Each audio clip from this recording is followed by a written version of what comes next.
Good morning, and thank you for joining us for today's webinar, Mobility in 2019, the Key to Unlocking Talent Strategy, featuring panelists Danae Bentley, Jennifer Farris, Matthew Burns, and our moderator, Julie Knight.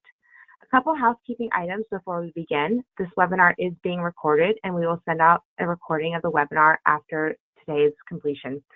All attendees have been muted for the duration of the call, but we are taking questions. To ask a question, simply enter it into the questions section of the webinar console. With that, I'll hand this over to Julie Knight to get us started. All right. So thanks everyone for attending. We're excited to have our panelists, Matthew Burns, Jennifer Farris, and Danae Bentley. So Matt joins us from Tullow International Consulting, where he's a managing director. Tullow International, and I guess there we go, is focused on helping organizations manage the challenge of doing business internationally. Matt assists small and large organizations in designing cost-effective international assignments, updating policies, leading projects that transform HR, and integrating international HR or global mobility teams with technology, payroll, and shared services. Matt has had a fantastic career. So, prior to doing his consulting, he was HR operations director at Lockheed Martin, where he directed Lockheed Martin's global mobility and international HR team from 2005 to 2013. Matt joined Lockheed Martin in 2005 after 26 years at the U.S. State Department. And I think what's great about Matt is that Matt not only has led mobility efforts, but he actually has been an assignee himself whilst at the department. And he had done assignments in Nicaragua, Trinidad and Tobago, Cuba, the former Soviet Union, Italy, and Israel. So this is a man that knows it from both sides of the fence.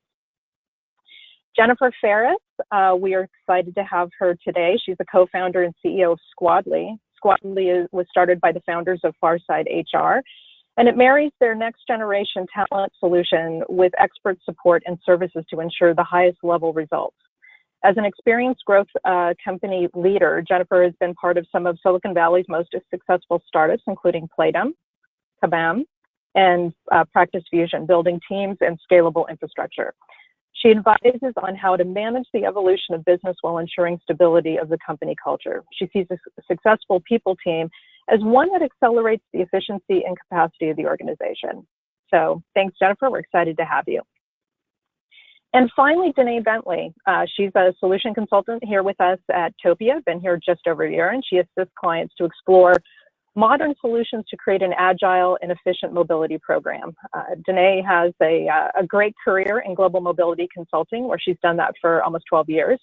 She started her career at PwC in Australia, working with clients who outsource their mobility programs to PwC. During this time, Danae assisted companies and individuals to navigate the complexities and challenges of both international and domestic relocations and assignments. A very busy person. And in 2012, Danae went on her own international assignment, relocating to Johannesburg, South Africa, to assist PwC in establishing a global mobility consulting practice in the region. After 2 years, Danae moved to New York, where she's located today, and worked directly with PwC's leader of global mobility consulting. So now that we know our panelists, we'll go ahead and get started with a brief overview on setting the stage. So, as we know today, we're currently very close to full employment in the U.S. and a number of markets outside the U.S., which is really resulting in a massive skill shortage across many industries. We certainly feel it here in the tech world here in San Francisco. According to McKinsey, 92% of those surveyed say the shortage is negatively affecting their businesses. At the same time, technology changes, such as artificial intelligence, are really redefining roles and skills required. So, for example, in 60% of jobs, 1/3 of activities will be automated. So quite a lot of change and quite a lot of shortage. So with the job market conditions as a backdrop, what's happening in the world of mobility and the role it's playing in helping organizations recruit, retain, and grow their talent through the internal mobility programs is an important one. At Topia and in the broader market, we're seeing organizations leverage mobility assignments as a way to open the door to leadership opportunities. However, we're not seeing this across the board as we had hoped, which is causing unintended consequences in the market where organizations really can ill afford to lose talent. So in September, and maybe some of you have had the opportunity to read the report, we released the results of our study called Mobility in Focus, Identifying the Talent Mobility Disconnect. And this was a report or a study that we did in conjunction with Wakefield Research.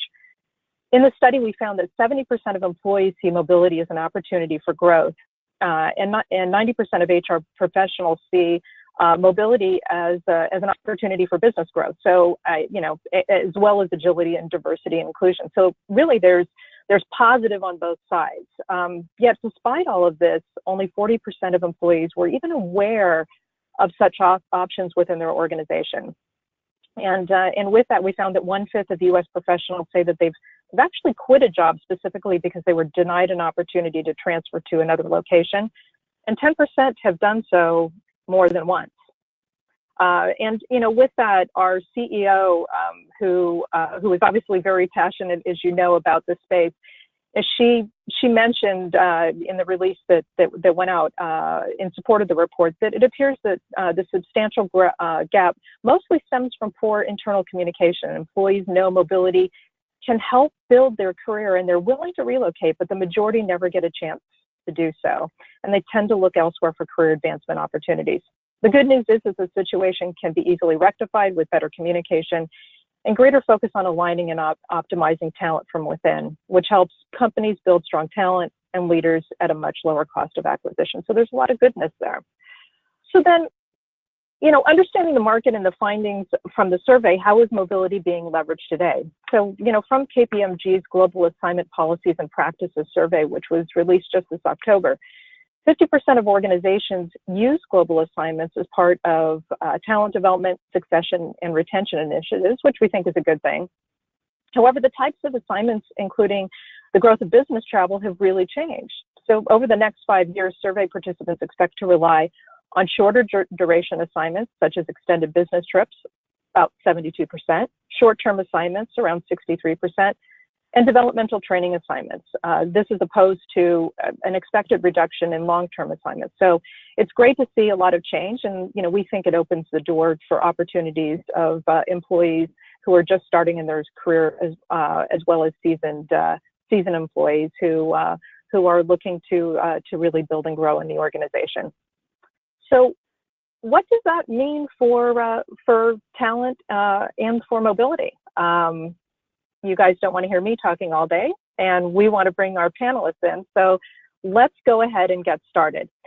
Danae, we thought we'd start with the first question, which is, why is mobility important for the employee experience in terms of career growth and development? Yeah, thanks, Julie. So I think there's a few things here to sort of think about. I mean, when we look at the work world at the moment, and what companies are looking to sort of do, they're spreading their footprint further afield than they ever have before. So it's really requiring employees to bring a much more global mindset to their job every day, and that becomes difficult if they haven't had exposure to other countries, other locations, other industries, other markets. And the organization is becoming more diligent in how that they, I guess, select their employees, but also select the employees that are going to be able to take these experiences.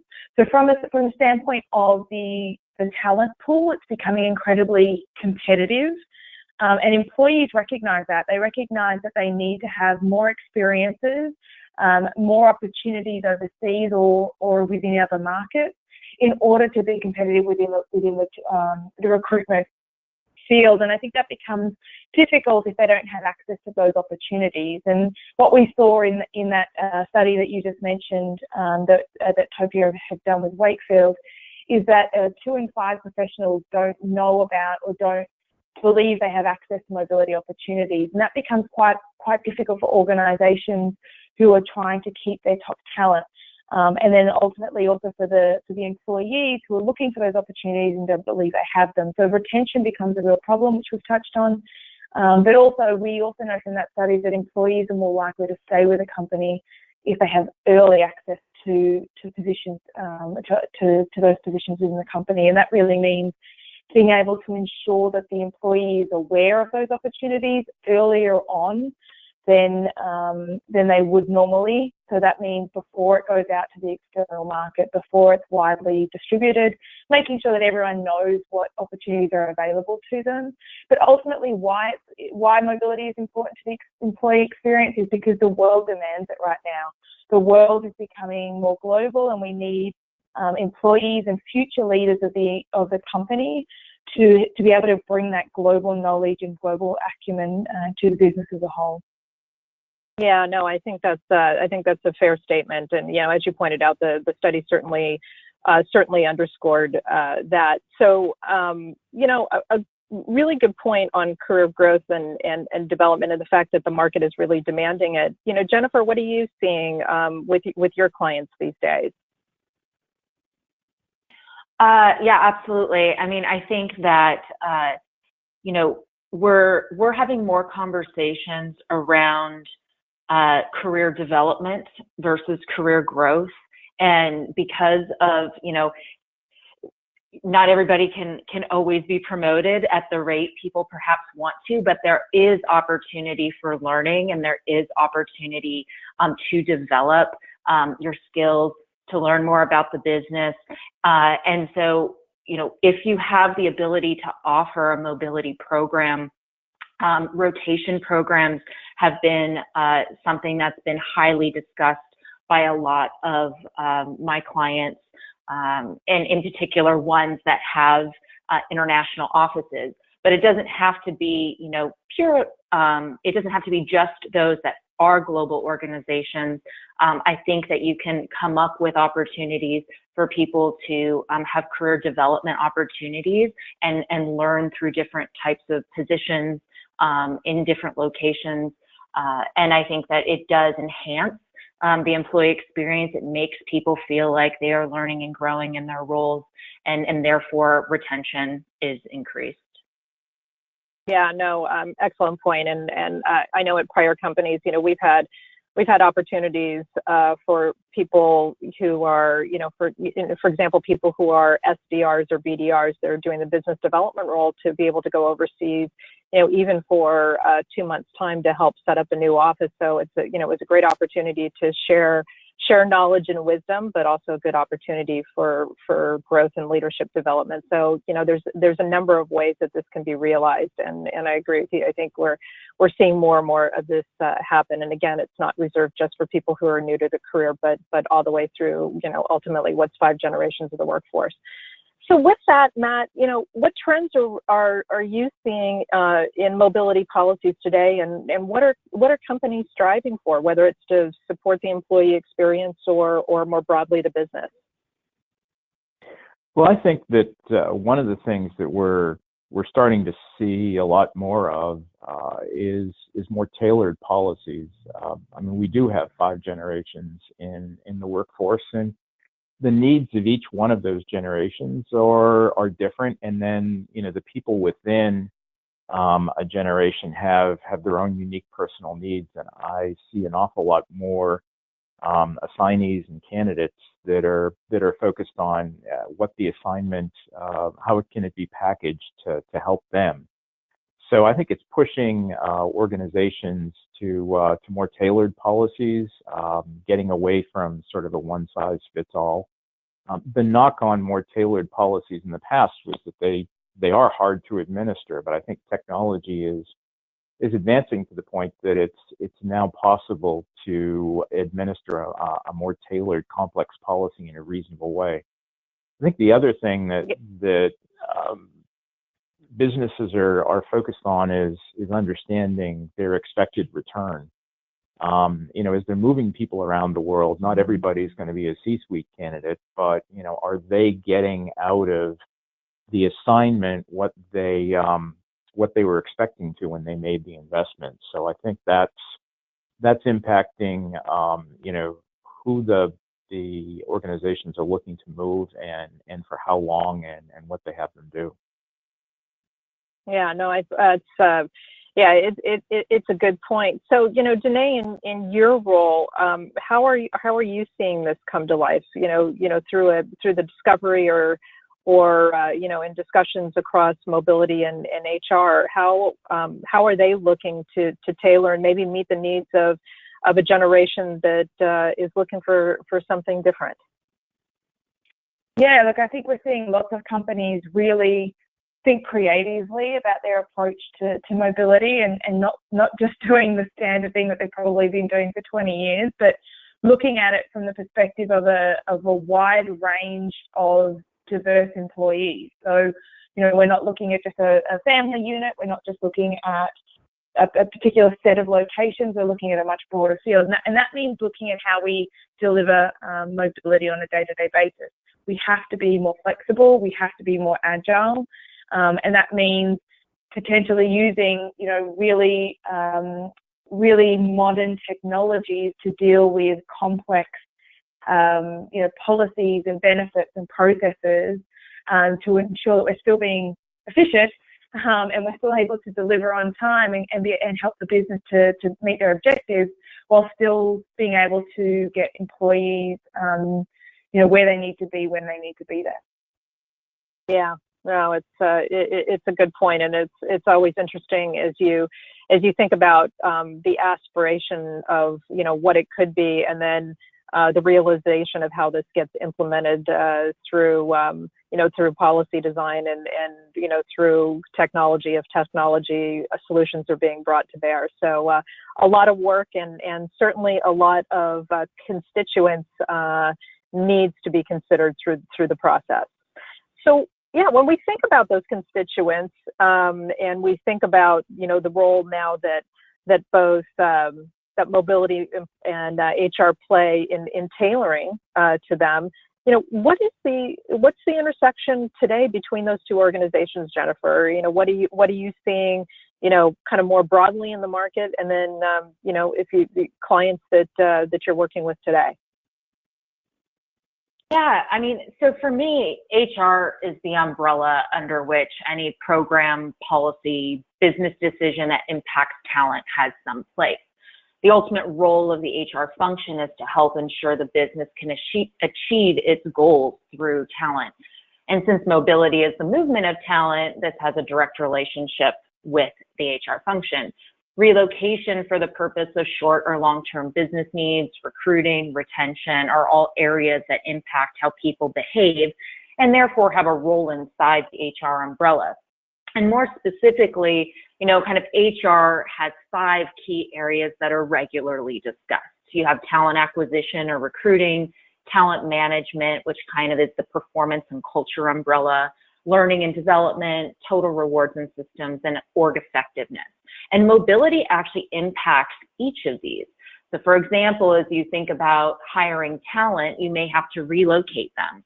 For talent management, that can include rotation programs or team changes called for by the business. Learning and development and mobility have overlap when it comes to career opportunities and cultural learnings that should be spread across offices. And the operations teams, really have to work with the hard logistics of moving talent, compensation, benefits, taxes, and all that good stuff. And org effectiveness, which is really, do these moves make sense for all parties?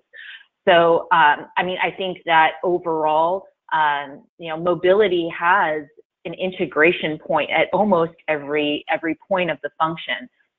But finally, I'm not usually one to say HR is the cultural steward of the organization, although I think a lot of people may think that. I'm more of the mindset of, that is kind of a partnership with the entire executive and management team. But it is HR's role to ensure that channels exist for connection and understanding between offices and cultures and even families of employees, especially if you're moving whole families. And this can be something as informal as employee resource groups or social events to formal cultural sensitivity training. So I see that as kind of another way that these two worlds really intersect.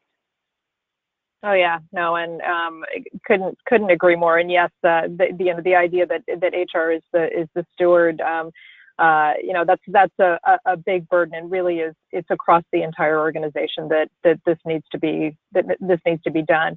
So Matt, you have your own consulting firm now, and obviously deal with a myriad of clients that are looking for guidance in this area. You've run organizations both in the private sector and public sector, and of course you were an assignee yourself in a lot of different locations. So how do you see these organizations working together, and potentially how could they be working together in a more unified way? I think the big way that a lot of these organizations can work together is by trying to use technology, artificial intelligence, to get better at the transactions. Because if we can't make a move work well, it's going to be hard for people throughout the organization to take us seriously. So global mobility needs to excel at making the logistics of a move go smoothly and really help the assignee get started quickly and productively in whatever the new location happens to be for however long they're going to be there. But I think ultimately it's really about developing partnerships with the other parts of HR and other parts of the organization, so that they can get a better insight into what's really taking place and what it means for the organization. So, are we seeing that things in a particular location are starting to get more difficult? Are there immigration challenges that are arising that may make it difficult for the organization to open a new business or expand a plant? Those are insights that a lot of folks in global mobility have exposure to, and if they pick up on them and are strategic about passing them along, it can really be helpful to a lot of different parts of the business. Yeah. So I guess while we have you, then let's as you're taking a look at the changes this past year in global mobility, and in the landscape, be it in different types of policies and in different technologies, or the external trends or impacts that you've seen. How will those things shape the next 5 years for mobility teams? What do they need to be thinking about? What do they need to be considering? That's a great question. I think over the next 5 years, we're going to see an increasing movement for global mobility to be hosted or sponsored by talent. It hasn't always been the home for global mobility, but I think that as organizations start to understand how important mobility is to the development and retention of their talent, they're going to pair those two together so that they can get better synergy. I think there's going to be, more consolidation and disruption in the industry. There've been a lot of mergers over the last couple of years. That's going to continue. I think we're going to see more disruptors. I had coffee recently with somebody who's developing, a new program to help people find housing when they get to, or before they get to a new location. So I think there's going to be a lot more disruption in the industry. And then I think, there's two other factors. One is artificial intelligence, and the other one is governmental automation. With artificial intelligence, it's more than just self-driving trucks. It's one of my clients is using AI to do some transactional processes in HR that used to be done by people, and they're getting greater efficiency and less possibility of human error. Governments are starting to cooperate. Immigration and tax and labor ministries are all getting themselves linked up. So this is one area where technology is helping make our lives more challenging, because companies that assume that they can just fly under the radar well, the radar is getting better, and we're going to have to be more compliant if we expect to succeed internationally in doing business globally. Yeah, no, excellent point. So, Jennifer, how about you? What changes did you see this year that you think really may, whether it's transform or certainly have significant impact for teams, and and maybe it's teams more broadly than just mobility, over the next couple of years? Absolutely. Well, I think that the government, so talking about that for a moment, I think immigration policies and the difficulty around immigration right now has actually pushed forward even further the idea that, not all your talent may be able to sit in the same office. And I think that is still something that I deal with a lot of my clients on. It's kind of this struggle that, like, how do I create a company culture? How can I make sure people are doing what they're supposed to be doing if they're not all sitting together in the same office? But I think the immigration challenges that we've had have added to the conversation of, we need to start thinking about how to really live in the future of work and live in a more virtual world. And that might mean talent is in other countries. That might mean, talent is definitely not sitting all next to each other. And so I think that mobility will have a big role in that, when it comes to recruiting and relocation and just setting people up for success, no matter where they are in the world, because business still has to get done. And I think companies now are realizing that they really do have to evolve faster. And I think we'll see more of that evolution over the next 5 years around just having a more distributed workforce.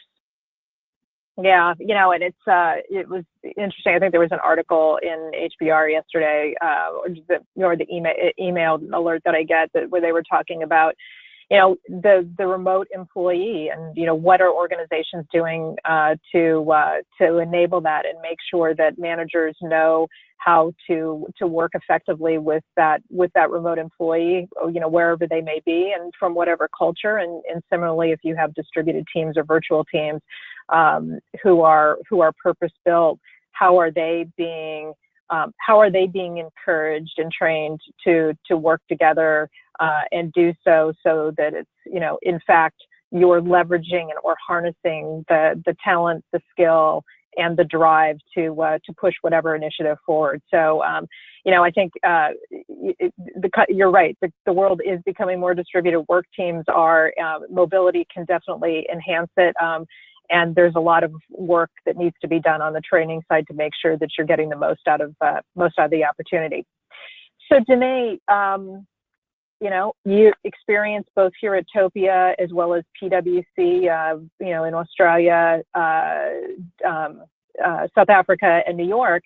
What's the number one reason companies hesitate to enable mobility, and how can they overcome that challenge?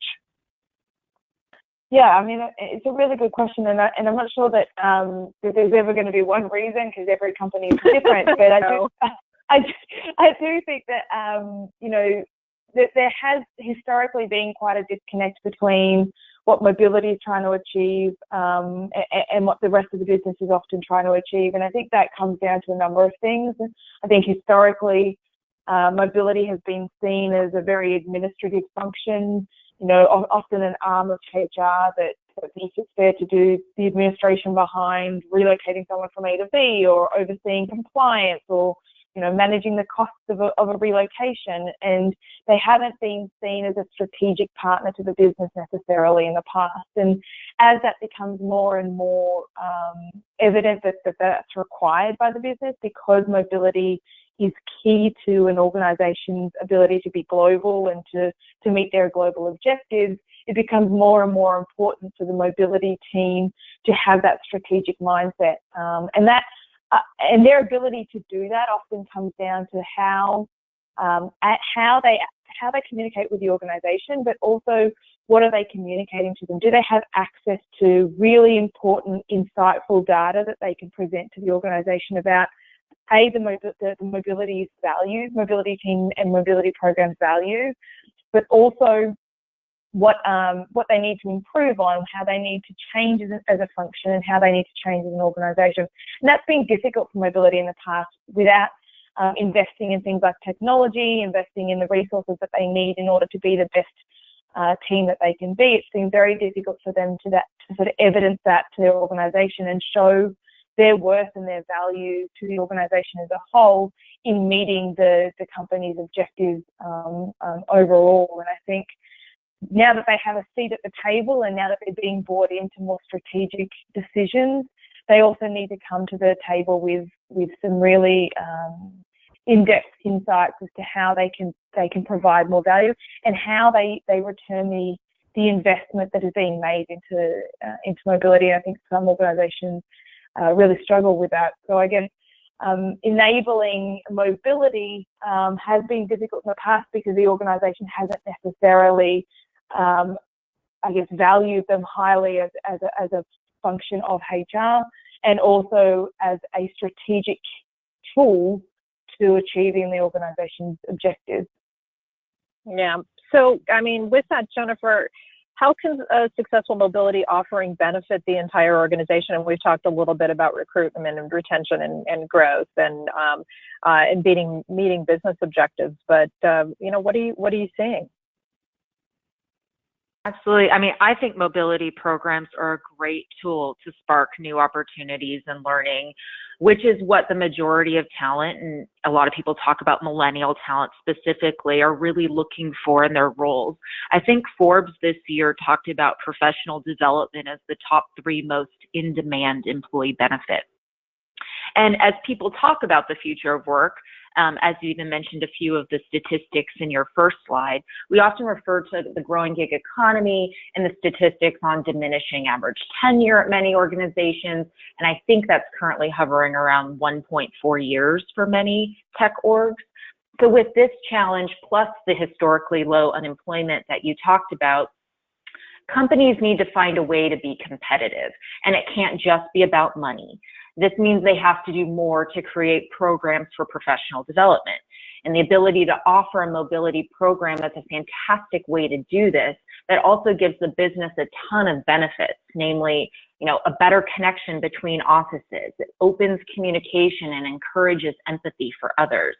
Deepens cultural understanding and sensitivities. Assignees bring stories, experiences, values from their home office and get to participate and learn more about the new place that they're in. Better understanding of the business overall, which is obviously a fantastic benefit for the business itself and how business is done in other locations. And then more innovation and ideas as people collaborate and as people come back from assignments with new ways of thinking. We talk about, diversity breeds innovation, and this is just another way of doing that. And so not all companies can have robust mobility programs. I think you really have to think about your overall talent strategy and if something like this fits into that.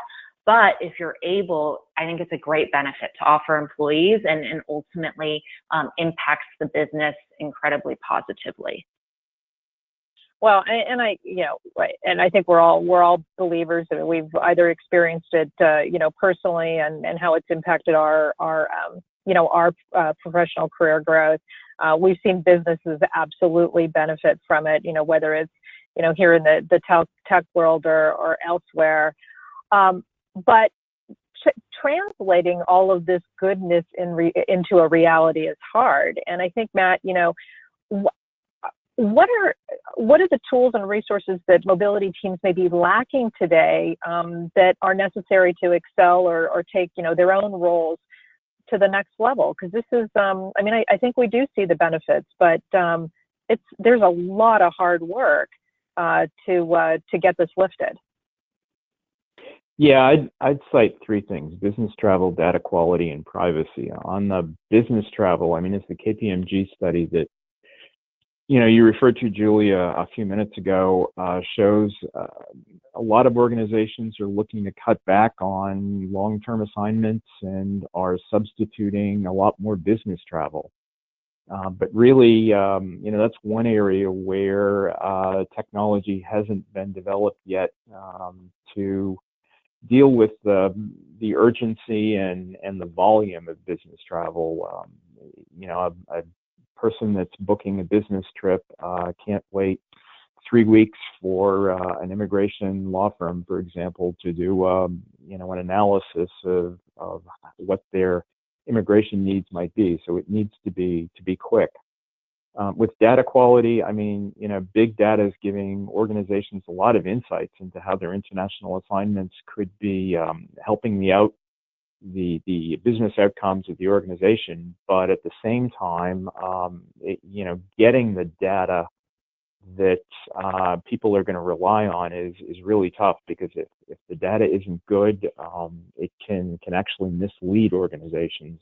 So, that's one area where I think there's a lot of work that needs to be done. And then privacy. In global mobility, we've got probably more personal information about the assignee and his or her family or partner than almost any other part of the company. And privacy certainly, with the passage of the GDPR in Europe, but increasing privacy legislation in other countries too is becoming really important, and understanding how the data flows, where is it being processed, who has access to it. That's really hard, especially in large organizations. And so, better auditing and a better understanding of, where the personal information is going and who can see it is something that I think, we're going to have to pay a lot of attention to, and there's still an awful lot more work that needs to be done there. Yeah, I would agree. I think that, we certainly have on the data side, the people are yearning for, the training and support around how do I take data and understand what is today and move that more to predictive. And I know in the HR world, that's been a bit of the holy grail, and people are still trying to chase that. And with the volume of data that exists within the mobility world, I think there's an opportunity across the board, whether, for consultants such as yourself and Jennifer, of course, Danae and others to really help move that forward. So, Danae, speaking of that, you're having a lot of conversations with people with regard to tools or resources. What are some of the challenges that they're sharing with you?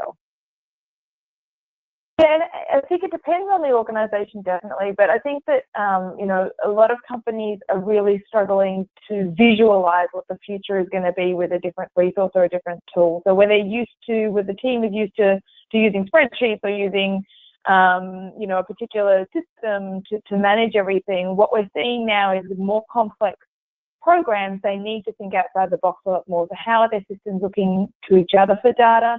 How can we integrate different systems, but also how can we ensure that we're keeping up to date with all the regulations that Matt just mentioned around, the changing immigration law, changing tax compliance issues.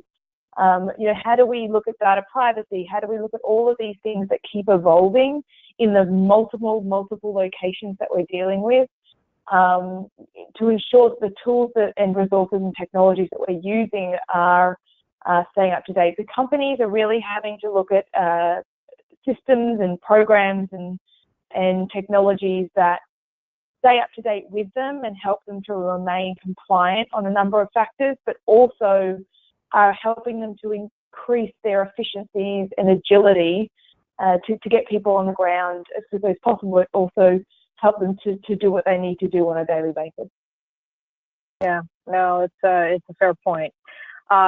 So with that, Jennifer, it's sort of coming back to a question that we, talked about earlier with regard to mobility, the intersection of mobility and HR. But, given some of the topics that we've touched on, it seems to me that mobility and HR, whether it's at a system level, a process level, or even how we are thinking about employee engagement, how can they become stronger partners? Gosh, I actually think there's so many ways. I mean, I mentioned, in the first question I answered around like the 5 different areas and how mobility really does, intersect with a lot of them. But I think there's also this kind of meta goal of workforce planning upstream, which is kind of like to ensure better, more efficient talent on demand. And this includes everything from career pathing, recruiting, talent planning. But I'm going to focus a little bit on the career pathing piece, because I think it's an easier way to start.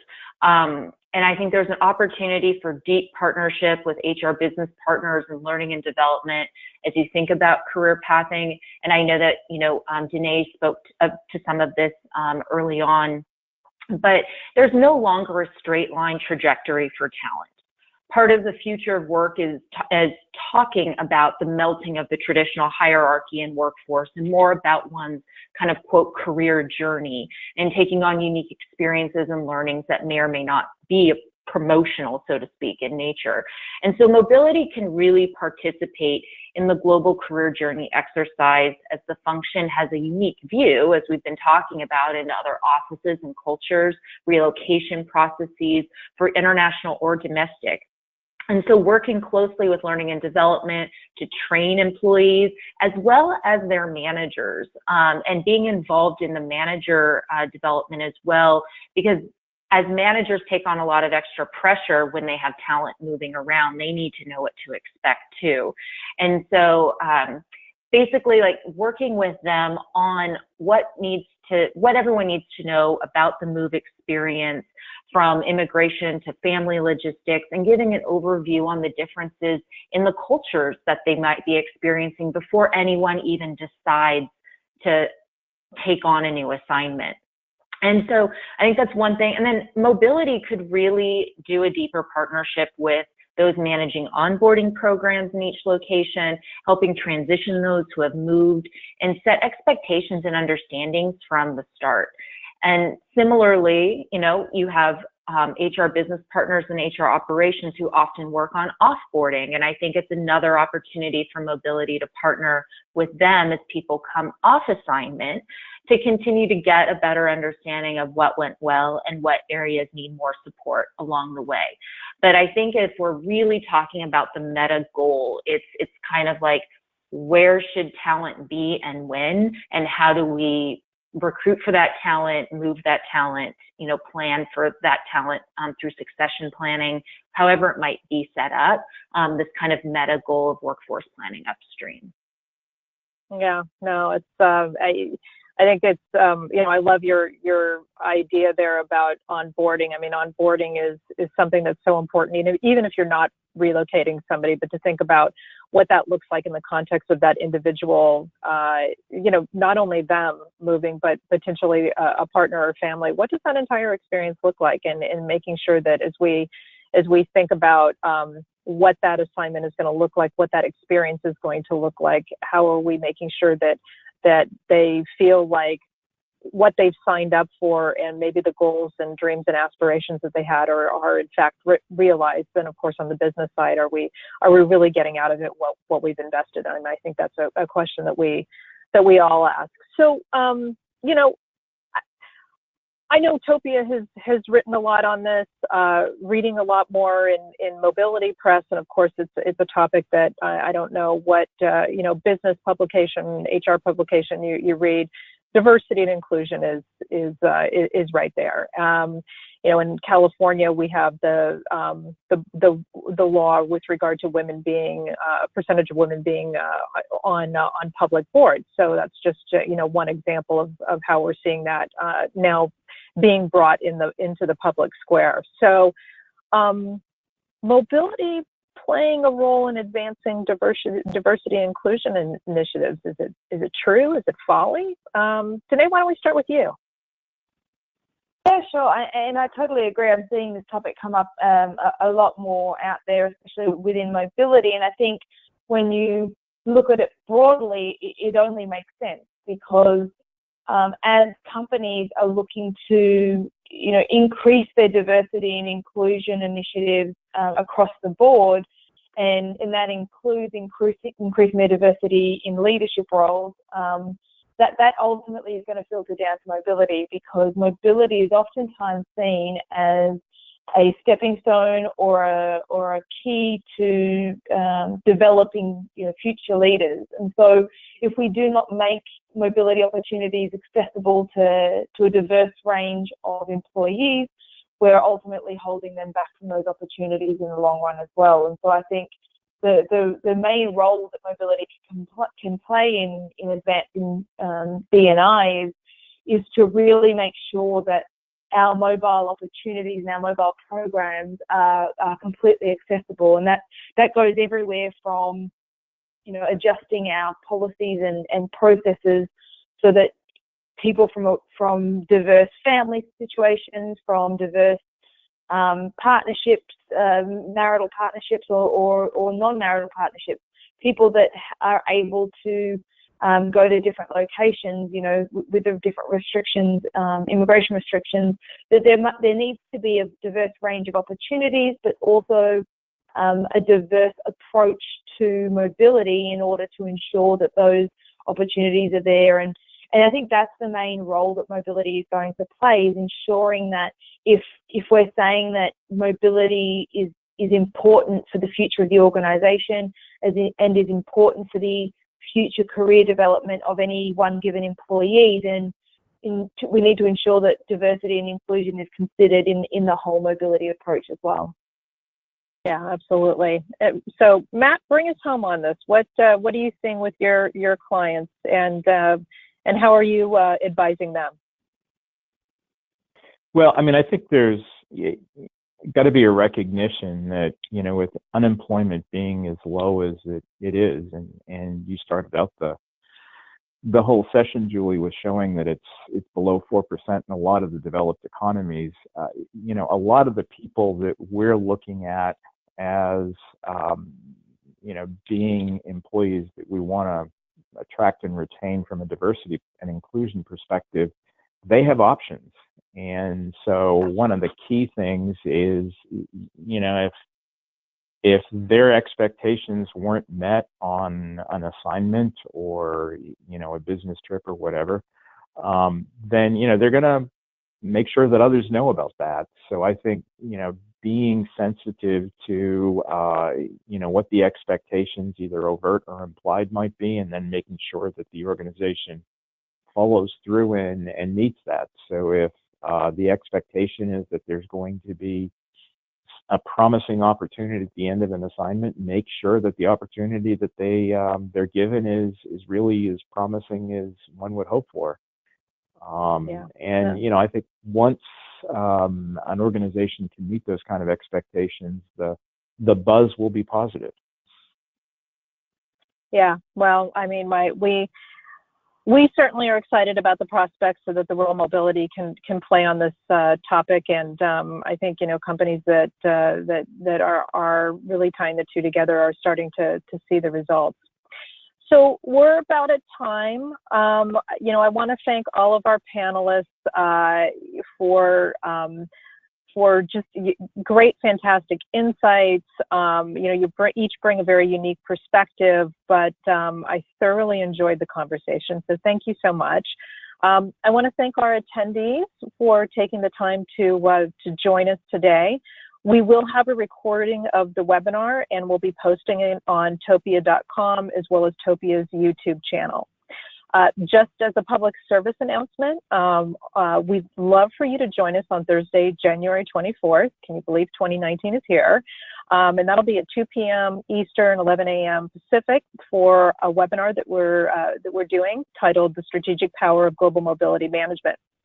We'll have Megan M. Biro from Talent Culture, as well as Robin Klaus, Head of Mobility at Dell, who will be discussing how Dell has used global mobility management to transform talent development and solve key business challenges. So we're excited to have those two very knowledgeable people join us in the new year. So for this event, please do visit us at topia.com/events, where you can register today. So again, thank you so much, team on the webinar. Thank you so much, attendees. And with that, Topia wishes you a wonderful holiday season, and we'll see you again in 2019. Thank you.